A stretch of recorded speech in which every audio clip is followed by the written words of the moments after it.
Good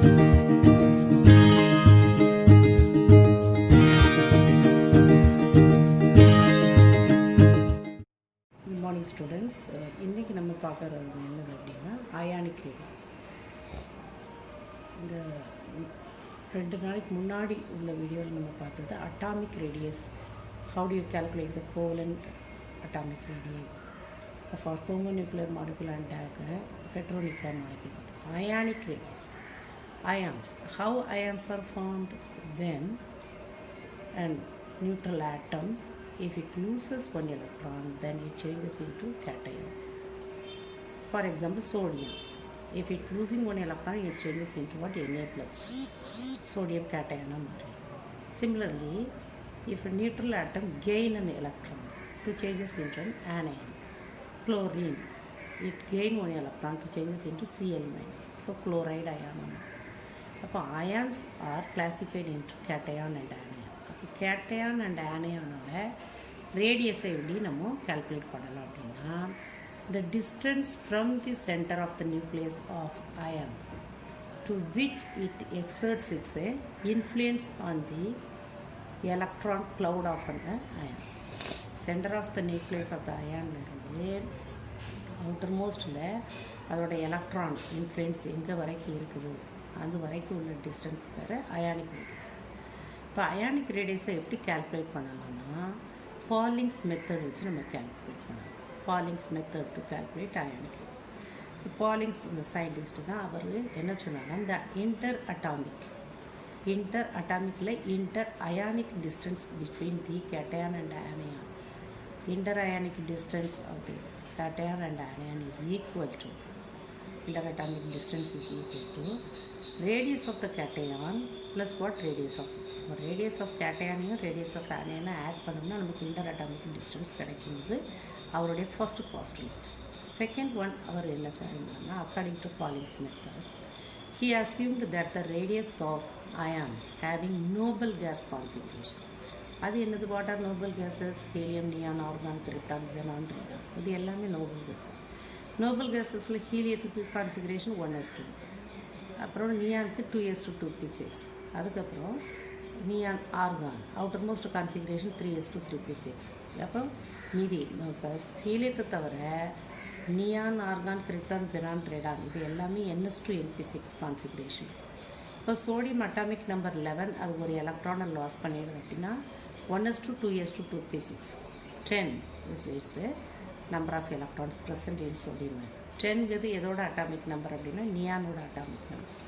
அப்போ it has the நியானோட configuration இருக்கிறதுனால it has what? Nobel case configuration. Fluorine atomic number 9, it gain 1 electron, then it changes into what? 10 electrons. அப்போ இது எல்லாமே எந்த அயான்ஸ்க்கெலாம் Nobel case configuration இருக்குமோ அந்த ions வந்து என்ன ஆகுதுன்னா, it's radius is inversely proportional to its effective nuclear charge. Effective nuclear charge நம்ம நேரத்தையே பார்த்தோம். That is represented by the symbol Z effective. So radius of cation is inversely proportional to the effective nuclear charge of cation. Similarly, radius of anion is inversely proportional to effective nuclear charge of anion. So R of cation, radius of cation divided by radius of anion is equal to effective nuclear charge of anion divided by what? Effective nuclear charge of cation. இதுதான் formula. இது Pauling's method to calculate the radius of cation and anion குள்ள formula இது. So from this one we can calculate which one radius of cation calculate பண்ணலாம், இல்லை radius of anion calculate பண்ணலாம். அப்போ இதை வந்து ஒரு எக்ஸாம்பிள் வச்சு பார்க்கணும். ஒரு எக்ஸாம்பிள் வச்சு என்ன கொடுத்துருக்காங்கன்னு பாருங்கள். So for example, the radius of sodium ion and fluoride ion, radius of sodium ion and fluoride ion, how can you calculate it? கொஸ்டினில் என்ன கொடுத்துருக்காங்கன்னா, interatomic distance between the radius of sodium ion and fluoride ion that is equal to 231 picometer. இதுதான் கொஸ்டினில் கொடுத்துருக்கு. ஒரே ஒரு value தான் கொடுப்பார், டியோட value. According to Pauling's method, D is equal to what? Radius of cation plus what? Radius of anion. அப்போ radius of cation அப்படின்னா இங்கே என்ன எடுக்கணும்? Na plus radius of sodium plus, and radius of ஆனியானுக்கு இங்கே என்ன எடுக்கணும்? Radius of fluoride minus.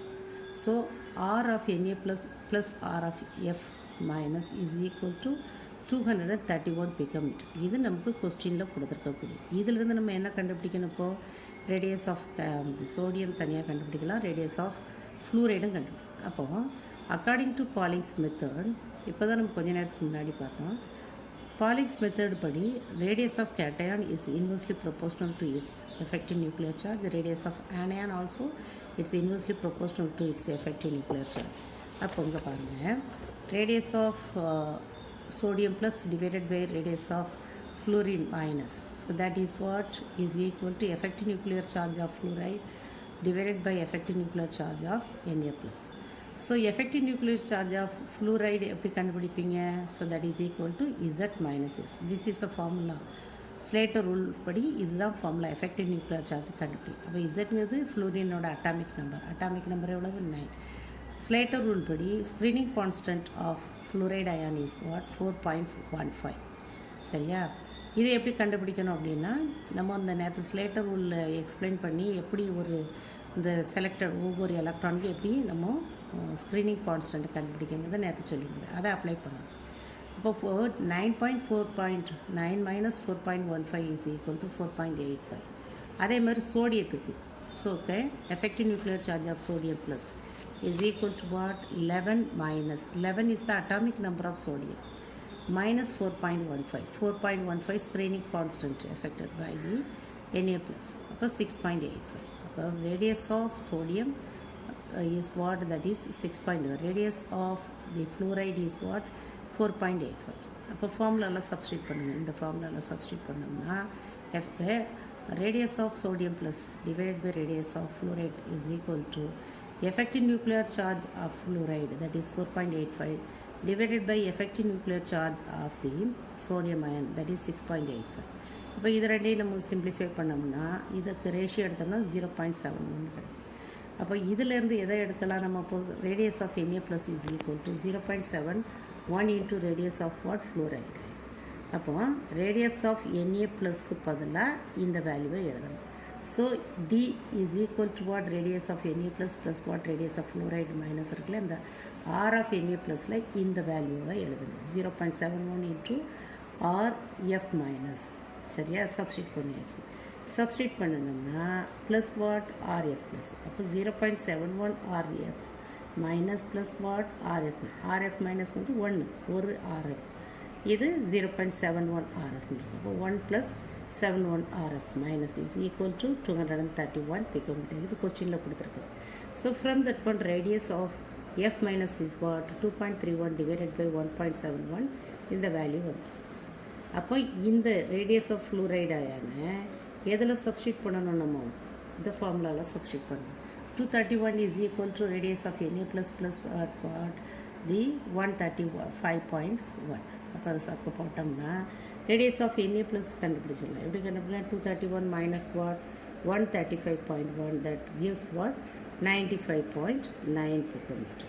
So in this way we can calculate which one? Ionic radius of sodium plus as well as what? Fluoride minus. That's it.